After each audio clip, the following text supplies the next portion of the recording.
እረፉ። ቤተ ክርስቲያን ያስቀመጠችላችሁን ስርዓታዊ አካሄድ አትጣሱ። እነሱ በምድር ያሰሩት የታሰረ ይሆናል፣ የፈቱትም እንደዛው። ወርቃችሁም ጌጣችሁም እኔ ልሁን፣ ከኔ ውጪ ሌላ የሆነ ሽልማት አይኑርባችሁ ይላል እግዚአብሔር ቃል። ፈጣሪ በሰጣችሁ ላይ ሌላ ጸጉር መደረብ አንድም በፈጣሪ አሰራር አፍራለሁ ነው። በዘመኑ ቋንቋ ብነግራችሁ ደግሞ በራሳችሁ ኮንፊደንስ እንደሌላችሁ ነው የሚናገረው። በተጨማሪ ነገር ሰው እንዲወዳችሁ አትልፉ። ምክንያቱም ውሃ ቢነካው እንኳን ተመልሶ የሚመጣው የእናንተ እውነተኛ መልክ ነው። በተጨማሪ ውበት የወደዳችሁ ሰው ተጨማሪው ነገር ሲጠፋ እሱም አብሮ ይጠፋል። ውበታችሁ ክርስቶስ ይሁን እህት ወንድሞቼ። ስላለፍነው አይደለም አሁን ስላለንበት ነው እንጂ። በእናንተ ምክንያት ሰው አይሰናከል። የሰውነት ቅርጽን የሚያጎላና አጠር ያለ ልብስ ለብሳችሁ ቤተክርስቲያን አትሄዱ፣ ወንዶችን ለመሳብ ካልሆነ በስተቀር አላማችሁ። እኔ ለራሴ ነው የምለብሰው ለሰው አይደለም የምትሉ ሰዎች ምንም ለራሳችሁ አይደለም።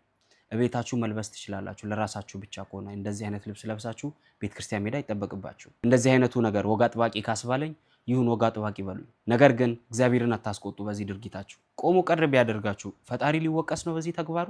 ለሰራነው ስህተት ዋጋ የሚያስከፍለን በዚሁ በምድር እያለን ነው። ከቸርች ጋር ግንኙነት የለኝም ከሳምንት አንዴ ቸርች ከመግባት ውጪ ምትሉ ወጣ ማለት እርድና የሚመስላችሁ በተለይ እህቶች እግዚአብሔር ይርዳችሁ፣ እግዚአብሔር ይርዳችሁ። እቺን አይተናታል፣ አታዋጣችሁ፣ ትቅርባችሁ።